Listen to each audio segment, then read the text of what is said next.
아멘.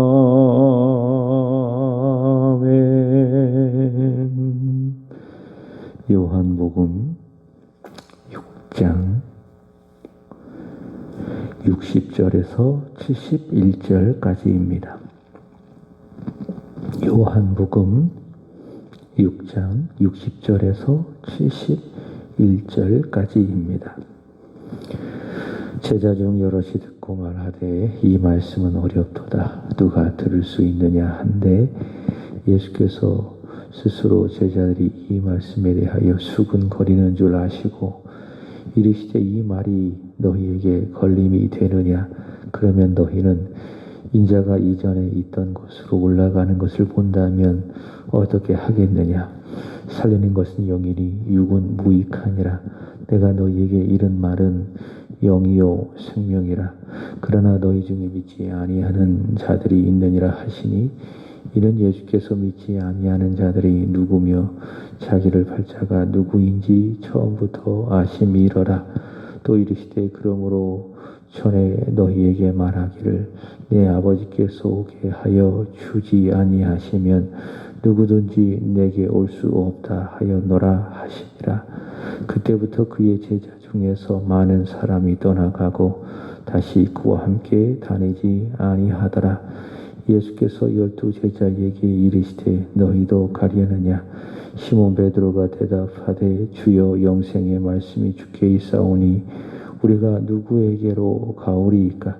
우리가 주는 하나님의 거룩하신 자이신 줄을 믿고 알았사옵나이다. 예수께서 대답하시되 내가 너희 12를 택하지 아니하였느냐? 그러나 너희 중에 한 사람은 마귀니라 하시니 이 말씀은 가룟 시몬의 아들 유다를 가리키심이로라. 그는 12 중에 하나로 예수를 팔자리라. 아멘. 예수님께서는 오병이어의 표적을 통해서 예수님은 하늘에서 내려온 생명의 떡이시고 사람이 생명을 얻으려고 한다면 그 떡을 먹어야 한다. 예수님을 믿어야 한다라고 말씀을 하셨습니다. 그리고 누구든지 그 떡을 먹으면 영원한 생명을 얻는다. 어제 말씀에 의한다면 인자의 살을 먹고 인자의 피를 마시면은 영원한 생명을 얻는다. 내가 예수님 안에, 예수님이 내 안에 거하고 나는 예수로 산다. 예수님 때문에 산다. 그렇게 말씀을 하셨습니다. 이것이 바로 요한복음 6장의 핵심인데요. 근데 유대인들은 그 예수님의 이 말씀을 이해하지 못하고, 아니 믿지 못하고 예수님에게 육적인 이 떡만을 찾으니 영의 떡을 말씀하시는 예수님과 부딪힐 수밖에 없는 것입니다. 그래서 예수님을 바로 알고 또 바로 믿기 위해서는 우리는 이 육신의 생각을 버려야 합니다. 육신의 생각은 사망이요 영의 생각은 생명과 평안입니다. 육신의 생각을 버려야 합니다. 63절의 말씀처럼 육은 무익한 겁니다. 예수님을 믿고 예수님을 따라가는 데에 육의 생각은 아무도 쓸모없는 것이죠. 그 어떤 것도 유익할 수 없는 것입니다. 그러나 유대인들은 그들이 예수님을 따른다고 하는 제자이지만은 육신의 생각을 버리지 못하고 무익한 육의 생각을 버리지 못하고 주님의 말씀과 부딪히게 되어지니 60절의 말씀을 보시면은 그들이 반응합니다. 제자 중 여럿이 듣고 말하되 이 말씀은 어렵도다. 누가 들을 수 있느냐 한데 이렇게 이야기합니다. 믿지 않겠다. 이 말씀은 완고한 그들의 모습을 보여주고 있습니다. 여러분 유대인들의 말을 잘 이해하시기 바랍니다. 그들은 이해하지 못하는 것이 아니죠. 믿지 않겠다. 불신하겠다라고 한 겁니다. 즉 주님의 말씀을 믿는 그들의 마음속에 불신이 있으니 주님께서 뭐라고 말씀하십니까? 너희들은 믿지 않는 것이다. 그들은 핑계하는 거예요. 이 말씀은 어렵도다. 우리는 믿지 않겠다. 고집 부리고 그들은 완고한 것이지요. 여러분 공부를 안 하고 그래서 못하는 아이들을 보시기 바랍니다. 뭐라고 핑계하지요? 선생님의 말씀이 어렵다는 거예요. 누구 문제입니까? 가르치는 선생님의 문제가 아니라 그 아이의 문제입니다. 공부를 하려고 하지 않고 또 공부를 못하니 선생님이 어떤 가르침을 그에게 줘도 뭐라고 핑계합니까? 말씀이 어렵다는 거예요. 선생님의 이야기를 이해할 수 없다. 너무 어렵다. 지금 바로 유대인들이 그러한 상태에 놓인 것이죠. 주님 말씀을 어렵다 핑계하면서 믿지 않는 그들을 향하여 자 주님께서 하시는 말씀이 있습니다. 61절 보시면 예수께서 스스로 제자들이 이 말씀에 대하여 수근거린 줄 아시고 이르시되 이 말이 너희에게 걸림이 되느냐. 뭐라고 말씀하십니까? 이 말이 너희에게 걸림이 되느냐. 여러분 주님을 믿는 사람에게 그 말씀은 절대로 걸림이 될 수가 없습니다. 자, 그러나 누구에게는 이 말씀이 걸림이 되는가? 믿음이 없는 자에게, 오늘 유대인들처럼 믿지 않는 자에게 주님께서는 어떤 말씀을 하셔도 그에게는 다 무엇이 됩니까? 넘어지고 또 쓰러지는 걸림이 되는 겁니다. 그러나 믿음이 있는 사람에게는 주님의 말씀은 걸림이 아니라 그 말씀이 디딤이 되는 겁니다. 그러나 믿지 않는 사람에게는 주님의 말씀이 다 넘어지고 쓰러지는 걸림이 된다라고 하는 것이죠. 교회 안에서도 마찬가지입니다. 수요일에 말씀을 드렸죠. 삶의 어려움이 있고 또 신앙의 갈등 또 시련이 있지만은 그러나 믿음이 있으면은 그 시련을 무엇으로 바꿉니까? 기도로 바꾸는 거예요. 그리고 그 시련을 믿음이 있으면은 나를 새롭게 하는 디딤으로 삼게 되는 겁니다. 그러나 삶의 그리고 신앙의 시련과 시련이 있을 때에 믿음으로 대처하지 않는다면은 어떻게 되지요? 그것 때문에 원망하고 또 불만하고 불평하고 결국 그것은 나를 넘어뜨리는 걸림이 되는 것입니다. 목사가 목양을 하거나 말씀을 전할 때도 마찬가지입니다. 여러분 목양을 할 때에 목사가 어느가 걸려 넘어지기를 바라는 사람이 있겠습니까? 다 넘어지지 않기를 다 바라는 것입니다. 다 굳게 서기를 바라죠. 그게 목사의 마음입니다. 근데 목양을 할 때에 또 말씀을 전할 때에 그 말씀을 받는 대상이 믿음이 없잖아요. 믿음이 있어도 아주 연약한 믿음을 갖고 있잖아요. 그러면 목사의 말에 들을 때 그것이 걸림이 됩니다. 격려의 말이건 책망의 말이건 다 걸림이 됩니다. 무엇이 없으면? 믿음이 없으면. 믿음이 연약하면. 그러나 믿음이 있잖아요. 그리고 주님을 사랑하고 십자가를 붙들잖아요. 그러면 목사의 말이 그게 어떤 말이라 할지라도 절대로 걸림이 되지 않습니다. 오히려 그 말씀을 디딤돌로 삼죠. 그래서 격려의 말을 들으면 더 힘과 용기를 얻고 일어서는 것이고 혹 마음이 어려워지는 책망의 말을 듣게 된다면 하나님 앞에 나를 돌아보고 회개하고 다시 그야말로 그 자리로 돌아오게 되어지죠. 절대로 걸림이 될 이유가 없습니다. 무엇이 있다면? 믿음이 있다면. 그죠? 어떤 말씀을 들어도 믿음이 있다면 그 말씀이 절대로 걸림이 되지 않고 디딤이 되는 겁니다. 자, 누구의 문제인가? 내 문제입니다. 주님의 말씀을 걸림으로 받을 것인가? 아니면 디딤으로 믿을 것인가? 누구의 문제예요? 내 문제, 내 마음의 문제. 그래서 우리는 성령께서 이 내 마음을 다듬어 주시고 또 부수어 주셔서 옥토같이 만들어 주시기를 끊임없이 기도해야 되는 겁니다. 오직 믿음으로 내 안에 채워 주셔서 주께서 나에게 하시는 어떤 말씀이든지 내가 걸림이 되지 않게 하여 주시고 디딤이 되게 하여 주옵소서. 위로의 말씀에는 더 큰 힘과 용기를 얻는 것이고 또 책망과 또 견책하는 말씀이라면 그것 때문에 시험 들고 넘어져서 믿음 떠나고 예배 무너지는 것이 아니라 나를 배로 세워가시는 하나님의 마음을 알고 일어서야 되겠지요. 절대로 어떤 말씀이라도 저와 여러분에게는 걸림이 되어서는 안 됩니다. 딛고 일어서는 디딤이 되어야 된다라고 하는 것입니다. 예수님의 말씀, 내가 생명의 떡이다. 인자의 살을 먹고 인자의 피를 마시지 않는다면 그 속에 생명이 없다. 이 말씀을 믿지 않으니 예수님을 따랐던 많은 제자들이 걸림이 돼서 예수님을 떠나가게 되었습니다. 66절의 말씀을 보시면은 제자라고 불렸던 많은 사람이 예수님을 떠나가고 다시 그와 함께 있지 않았습니다. 주님을 우리가 따르게 된다면 아무런 이익이 없다는 것이지요. 물질적이고 물리적인 이득을 볼 수 없다라고 판단을 해서 한때 주님을 따랐던 제자였지만은 다 주님을 떠나가고 다시 그 주님과 함께 다니지 않게 되는 것입니다. 자, 그러자 예수님께서는 이제 주변에 남겨진 사람이 있죠. 다 떠나갔어요. 그러니까 오병이어의 기적을 통해서 큰 무리들이 예수님을 따랐고 또 그 중에 주님의 제자들이 있었는데 이 예수님과의 이런 논쟁을 통해서 그들이 주님의 말씀을 믿는 것이 아니라 믿지 않으니 다 걸림에 대해서 다 주님 버리고 떠나갔어요. 그 많은 사람들이 다 주님을 떠나갔습니다. 그리고 누가 남았느냐? 12명만 딱 남았습니다. 주님이 선택하시고 주님이 부르셨던 12명의 제자들만 딱 남았습니다. 그리고 주님께서는 시선을 돌려 그들을 향하여 물으십니다. 67절 보시면은 예수께서 12제자에게 이르시되 너희도 가려느냐? 너희도 가려느냐? 라고 예수님께서 물으시는 것입니다. 자, 그러자 베드로가 68절에 보시면은 고백을 하죠. 믿음으로 고백하죠. 시몬 베드로가 대답하되 주여 영생의 말씀이 주께 있사오니 우리가 누구에게로 가오리까? 그렇게 베드로는 이야기합니다.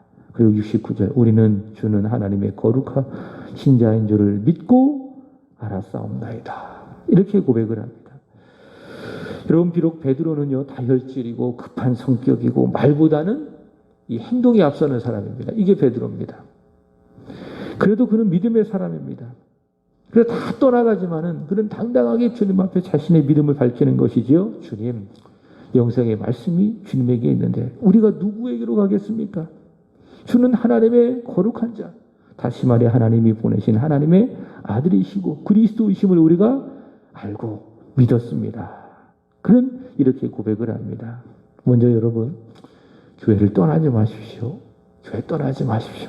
저도요, 시안교회 올 때에 떠나지 않을 믿음의 각오를 하고 왔습니다. 주신 말씀이 있기 때문에, 주님이 나를 보내셨기 때문에 여러분도 같아요. 조금 시험이 될 수 있습니다. 걸림이 될 수 있는 그런 일들도 있을 것입니다. 여러분, 그럼에도 불구하고 떠나지 마십시오.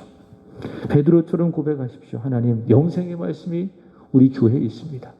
영생의 말씀이 여기 있는데 하나님, 제가 어디로 가겠습니까? 누구에게로 가겠습니까? 여러분, 그런 믿음과 고백으로 지금 앉은 이 자리를 힘써 지켜가시기를 부탁을 드립니다. 주님 만날 때까지 교회 떠나지 않고 끝까지 교회를 지켜가는 여러분 되시기를 축복합니다. 자, 이렇게 베드로는 믿음으로 영생의 말씀을 믿음으로 주님 곁을 지키는 겁니다. 몸도 주님의 곁을 지키고 또 마음도 주님의 곁을 지키고요. 자, 그런데요, 몸은 떠나지 않았습니다. 그러나 마음은 떠난 한 사람이 거기에 남겨져 있는 것을 볼 수 있습니다. 믿음이 아닌 불신을 갖고 억지로 주님의 곁을 지키고 있는 한 제자가 나옵니다. 그가 누구인가 하면은 70절 보시면 누구죠? 마귀라고 이야기하셨어요. 자, 먼저 64절에 보시면은 이미 한번 말씀하셨죠. 그러나 너희 중에 믿지 아니하는 자들이 있느니라. 믿지 아니하는 자들 중에서 다 떠나갔어요.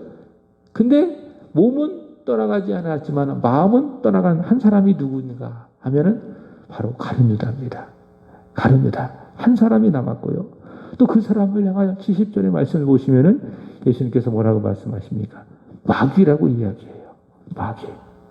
주님께서 택하셨지만 주님은 그를 향하여 아주 강하게 말씀하시는 겁니다. 심하다 할 정도로 너희 중에 한 사람은 믿지 않는데 그 사람은 누구다? 마귀다. 마귀다. 71절 보시면은 이 요한복음을 기록한 요한은 그 믿지 않는 한 사람 마귀를 누구라고 소개하고 있는가? 이 말씀은 가룟 시몬의 아들 유다를 가리키심이로라. 유다. 유다는 누굽니까? 유다. 예수님을 팔자. 예수님을 팔자로 이야기하고 있습니다. 여러분, 베드로는요, 믿음이 있어요. 주님을 사랑해요. 그래서 마음과 몸과 하나가 되어서 주님을 떠나지 않고 주님 곁을 지키고 있습니다. 그러니 어떨까요? 감사하지요. 그리고 행복하겠죠. 그러나 가룟 유다는 믿지 않습니다. 선택을 받았지만은 그는 믿지 않고 있습니다. 그러나 그는 떠나지 않고 다른 제자들처럼 주님을 떠나지 않고 어때요? 주님 곁을 또 지키고 남아 있습니다. 몸만 남아 있습니다. 마음은 떠났지만 몸만 남아 있습니다. 얼마나 불행한 것입니까? 목사를 믿지 못해요. 그리고 신뢰하지 못합니다. 교회에 대한 반감도 있습니다. 그러면서 교회에 출석하고 예배 드린다면은 몸만 남아있지 마음만 떠나 있는 상태 속에서 그가 교회 출석을 하고 예배를 드린다면은 얼마나 불행하고 얼마나 불편할까. 그런 사람들이 있지요. 그죠? 신앙생활 하고 있어요. 예배 드리고 있습니다. 11조도 하고 헌금도 해요. 그러나 목사를 신뢰하지 않아요. 목사를 사랑하지 않아요. 또 교회의 방향과 따라가지 않아요. 그런 사람들이 교회에 와서 예배 드릴 때 얼마나 힘들겠습니까? 물론 신앙생활이라고 하는 건요, 하나님 앞에 하는 거예요. 그러나 여러분, 현실적으로 보면은 목사를 믿지 않는다면 목사가 전하는 말을 은혜 받습니까? 못 받습니까? 못 받습니다.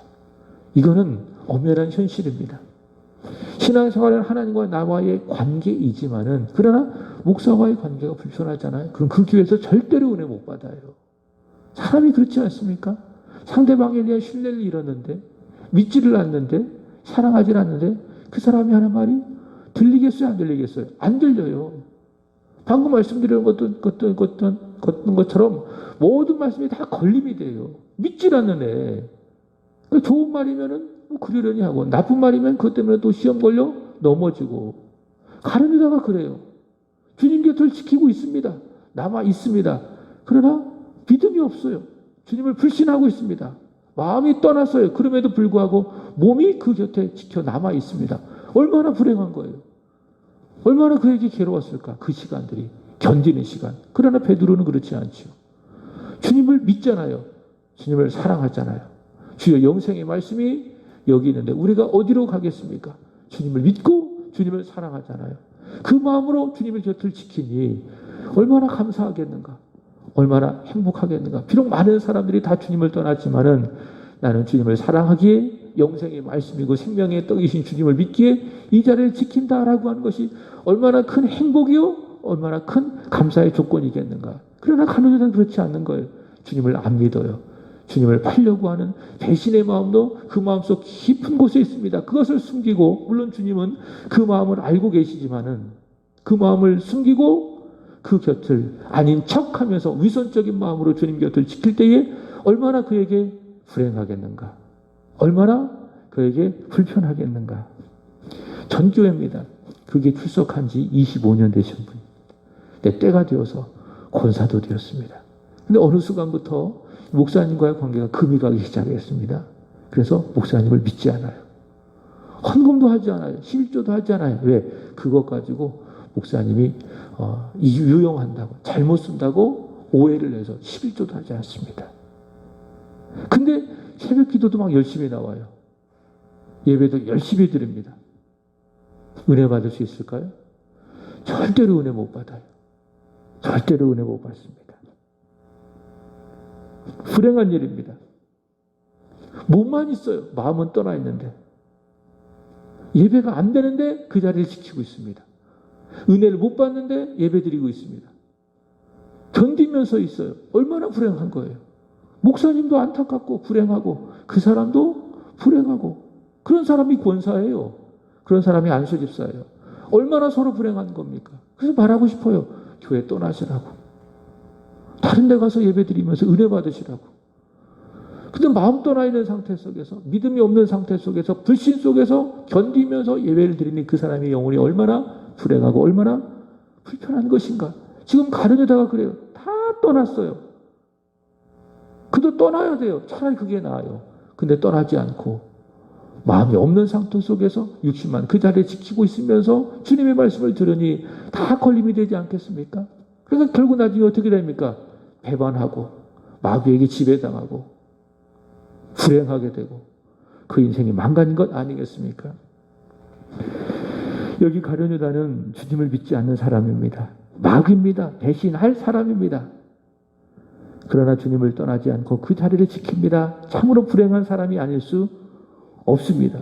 자, 그러나 주님, 이 가룟 유다를 거론을 하는 겁니다. 64절에 보시면은 다시 그러나 너희 중에 믿지 아니하는 자들이 있느니라. 그죠? 이 말씀을 딱 듣자마자 제일 마음에 찔렸던 사람이 누구였을까요? 자기가 알죠. 내가 누군지. 그죠? 그 아는 사람들은 서로 다 알아요. 주님의 말씀 믿지 않는 사람들은 다 알아요. 다른 사람은 몰라요. 내 상태는 내가 잘 알아요. 내가 영적으로 어떤 상태인지. 물론 하나님은 정확하게 알지만은 내가 그다음 제일 잘 알아요. 내 마음이 지금 어떻게 되어 있는지, 내 마음이 믿음이 있는지 없는지, 내가 지금 꼬여 있는지 풀려 있는지, 걸림이 되어 있는지 디딤이 되어 있는지 누가 잘 알아요? 내가 가장 잘 알아요. 근데 그것을 정확하게 딱 꼬집어서 이야기하니 뜨끔하지 않았겠습니까? 너희 중에는 믿지 아니하는 자들이 있느니라. 가룟 유다가 뜨끔하지 않겠어요? 그리고 70절에 또 말씀하시죠. 그러나 너희 중에 한 사람은 마귀니라. 그죠? 이 말씀을 누가 가장 잘 들었을까요? 가룟 유다가 잘 들었을 것입니다. 그죠? 그럼 생각해 보세요. 왜 주님은 두 번씩이나 가룟 유다를 향하여 너희 중에 믿지 아니하는 자가 있느니라 그렇게 이야기하고 너희 중에 한 사람은 마귀라고 이야기했을까요? 정말 가룟 유다를 그렇게 정죄하고 판단해서 멸망받기를 원해서 그가 정말 떠나기를 원해서 이런 말씀을 하셨을까요? 그렇지 않아요.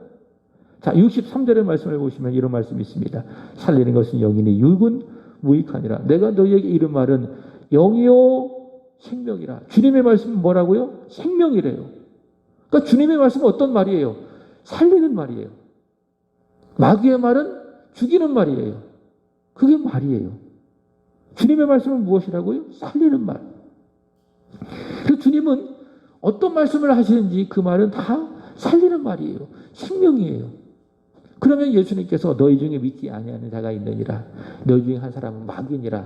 라고 가룟 유다에게 이야기하셨을 때에 그 말은 죽이는 말입니까? 살리는 말입니까? 문자적으로 들어본다면은 너는 마귀야 라고 했을 때에 그 사람에게 상처가 될 것이고 마치 죽는 말처럼 들리지만은 그러나 주님은 그런 분이 아니세요. 주님은 생명이세요. 생명의 말씀을 하시는 분이세요. 그런 분이 가룟 유다에게 너희 중에 믿지 않은 자들이 있다. 너희 중에 한 사람 마귀다 라고 이야기했을 때에 그 말은 죽이기 위해서 하시는 말씀이 아니라 가룟 유다를 살리기 위해서 그에게 생명을 주시기 위해서 하시는 말씀입니다. 무슨 말씀인가 하면은 믿음을 가져라. 믿지 않고 있는데 믿어라. 너희 중에 한 사람은 마귀라. 네가 회개해라. 너 지금 마귀의 생각에 지배를 받고 있으니 회개해라. 돌이켜라. 돌아와라. 내가 너를 선택했다. 그 의도가 아니시겠습니까? 주님은 생명의 말씀을 전하시는 분이기 때문에 회개하라. 돌아오라. 라고 하는 주님의 말씀이에요. 이 말씀을 잘 이해해야 되는 겁니다. 근데 이 말씀을 문자 그대로 이해하게 된다면 왜 주님이 이렇게 이 가룟 유다에게 말씀을 하셨을까? 그죠? 왜 공개적으로 12 제자들이 있는 그 속에서 가룟 유다에 대해 그렇게 언급을 하셨을까? 잘못 생각, 오해할 수가 있습니다. 그러나 주님은 생명을 주신 분이시다. 돌이키게 하시고 은혜를 주시고 회복시켜 주시는 생명의 주님이시다라는 사실을 믿게 된다면 이 말씀을 그렇게 이야기할 수 있죠. 너희 중에 믿지 아니하는 한 사람이 있다. 그 한 사람은 마귀다. 이 말은 그 가룟 유다를 정죄하고 판단하기 위해 하시는 말씀이 아니라 그가 믿지 아니하는 그 믿음을 갖게 하고 주님을 배반하지 않고 주님 앞에 돌아와 주님을 오늘 베드로처럼 믿고 따르고 섬겨가는 좋은 주님의 제자와 되기를 바라는 주님의 소원이다라는 것을 알 수가 있습니다. 말씀을 마칩니다. 주 예수님을 바르게 알고 믿고 주님 곁을 끝까지 지키고 떠나지 않는 저와 여러분이 되기를 축복합니다. 오늘 하루도 주 안에서 평안하시기를, 성령 충만하시기를 축복합니다. 기도하겠습니다. 하나님 아버지, 이 새벽에 우리를 부르셔서 오늘도 요한복음의 귀한 말씀을 통해서 생명의 말씀, 은혜의 말씀, 하루를 살아갈 양식 그리고 기도의 제목을 우리에게 주시니 진심으로 감사합니다.